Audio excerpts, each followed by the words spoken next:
Hello, welcome to in our beautiful channel think bright classes. तो अभी तक हम लोगों ने करंट इलेक्ट्रिसिटी के मोस्टली टॉपिक पढ़ लिए थे। तो इसके बाद हमारे पास है न्यूमेरिकल। इस चैप्टर के हम लोगों ने कुछ इंपॉर्टेंट न्यूमेरिकल लिए हैं, तो वो हम एक एक करके स्टार्ट करेंगे। इसके बाद हमारे पास 6th क्वेश्चन में देखें कि free electron density in copper is 8.8 into 10⁻28 पर metre cube. A copper wire of length 0.2 meter and area of cross section 1 millimeter square is connected to 4-volt battery. Calculate the current flowing through the wire. Mobility of electron is wire is 4.5 into 10 की power -6 metre square पर volt into second. तो ये हमारे पास question था। तो देखो काफ़ी अच्छा क्वेश्चन है, इसमें काफ़ी सारी चीज़ें दे रखी हैं। तो सबसे पहला जो हमारे पास दिया है वो हमारे पास दिया है कि free electron density is copper. देखो जो पर मीटर क्यूब जो लिखा होता है वो हमारे पास क्या होता है कि जो नंबर ऑफ इलेक्ट्रॉन, तो एन की वैल्यू हमारे पास कितनी दी है 8.8 इंटू 10 की पावर +28 पर मीटर क्यूब। ये हमारे पास हो गया नंबर ऑफ इलेक्ट्रॉन। देखो इसके बाद क्या दिया है, length of wire L equal to अपने पास दिया है 0.2 मीटर। ठीक है, इसके बाद एरिया ऑफ क्रॉस सेक्शन कितना दिया है 1 मिलीमीटर स्क्वायर। इसको देखो सबसे पहले मीटर में चेंज करोगे तो 1, मिलीमीटर को चेंज करोगे तो 10 की पावर -3 मीटर, और इसका क्या है स्क्वायर। तो अपने पास देखो कितना आ गया 1 इंटू 10 की पावर -6 मीटर स्क्वायर। ये अपने पास क्या आ गया एरिया। और देखिए वोल्टेज दे रखा था तो V इक्वल टू अपने पास कितना दिया है 4 वोल्ट की बैटरी कनेक्ट थी। इसके बाद हमारे पास मोबिलिटी दी है, मोबिलिटी कितनी है 4.5 इंटू 10 की पावर -6 और metre square upon volt into second. इतनी सारी चीज़ें हमारे क्वेश्चन में गिवन थी।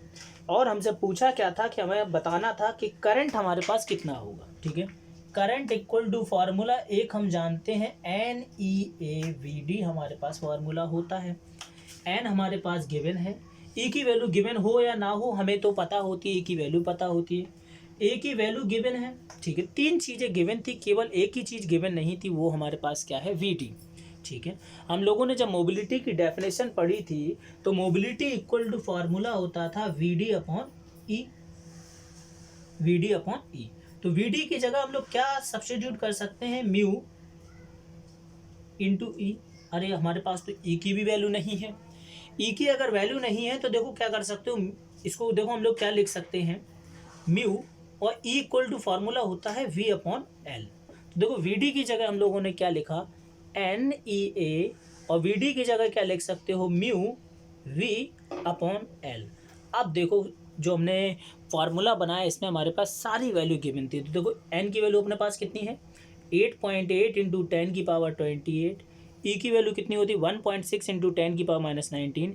ए की वैल्यू अपने पास कितनी आ गई 10 की पावर -6, और म्यू की वैल्यू अपने पास कितनी दी है 4.5 इंटू 10 की पावर -6, और वी अपने पास कितना दिया था 4 वोल्ट अपॉन लेंथ अपने पास कितनी दी थी 0.2 मीटर।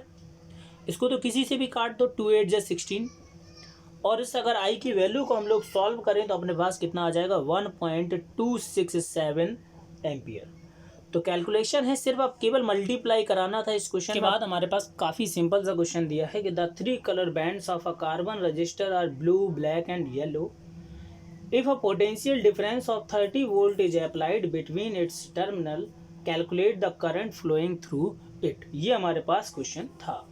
ठीक है, वोल्टेज इन्होंने दे रखा है। ठीक है, इन्होंने क्या किया कि रेजिस्टेंस की वैल्यू देने की जगह इन्होंने क्या किया कि उसमें कलर कोड बता दिए। देखो कलर कोड अपने पास कितना है, ये हमारे पास रेजिस्टेंस है, हमारे पास 3 कलर कोड दिए हैं। पहला कलर हमारे पास है ब्लू, और दूसरा कलर है हमारे पास ब्लैक, और तीसरा कलर हमारे पास दिया है येलो। ठीक है, पहले जो 2 कलर होते हैं वो केवल नंबर बताते हैं रेजिस्टेंस का।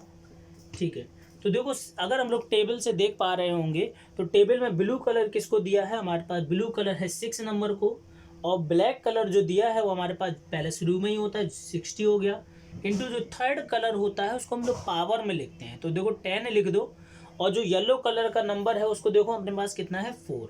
देखो अपने पास कितना है 60 इंटू 10 की पावर 4 अपने पास आ गया। ये आ गई रेजिस्टेंस की वैल्यू अपने पास आ गई।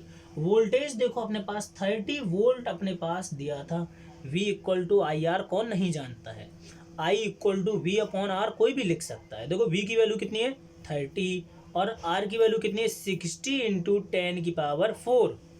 देखो 30 टू जा 60, I की वैल्यू कितनी आ गई 1/2 और ये 10 की पावर ऊपर भेज दो तो 10 की पावर कितनी होगी -4। 2 को डिवाइड कर दो 1 में तो अपने पास कितना जाएगा 0.5 टाइम्स। तो देखो I की वैल्यू अपने पास कितनी आ गई 0.5 इंटू 10 की पावर -4 एम्पियर। तो ये हमारे पास किसकी वैल्यू आ गई, करंट की वैल्यू अपने पास आ गई। अगर हम इसको पावर मैनेज कर लें तो 5 इंटू 10 की पावर -5 एम्पियर हमारे पास करंट आ जाएगा। कितना सिंपल क्वेश्चन था हमारे पास, बहुत ही आसान क्वेश्चन था।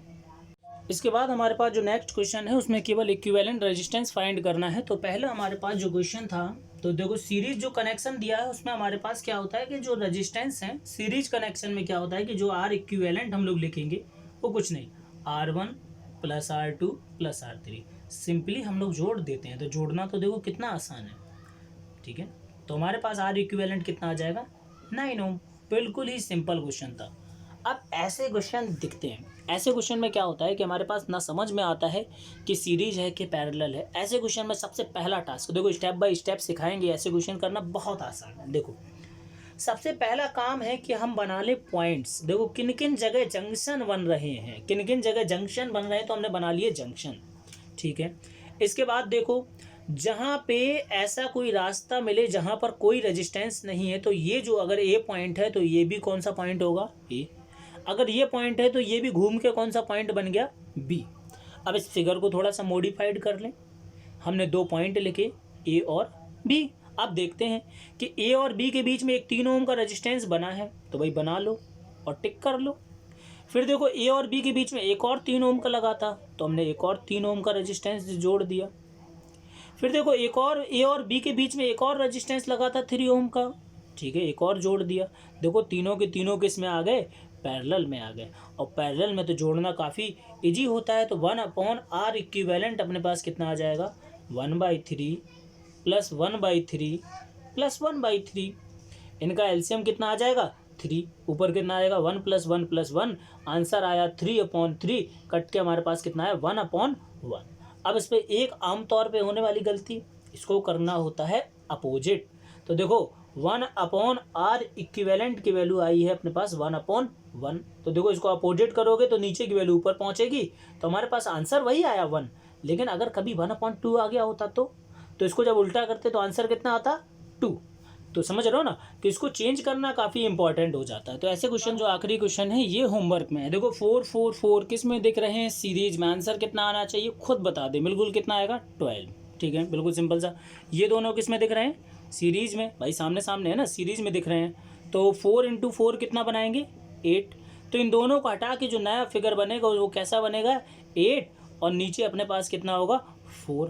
तो देखो 8 और 4 अब किस में आ गए पैरेलल में। पैरेलल का वही तरीका अपने पास कि 1/r इक्विवेलेंट कितना होगा 1/8 प्लस 1/4। यहाँ से निकाल लोगे तो आसान तरीका बताएं इसका कि जब केवल 2 रेजिस्टेंस पैरेलल में हो तो इन दोनों को कर दो मल्टीप्लाई, और इन दोनों को क्या कर दो नीचे ऐड कर दो। आंसर कितना आया 32/12। इसको काट दो, 4 8 जा 32, 4 3 जा 12।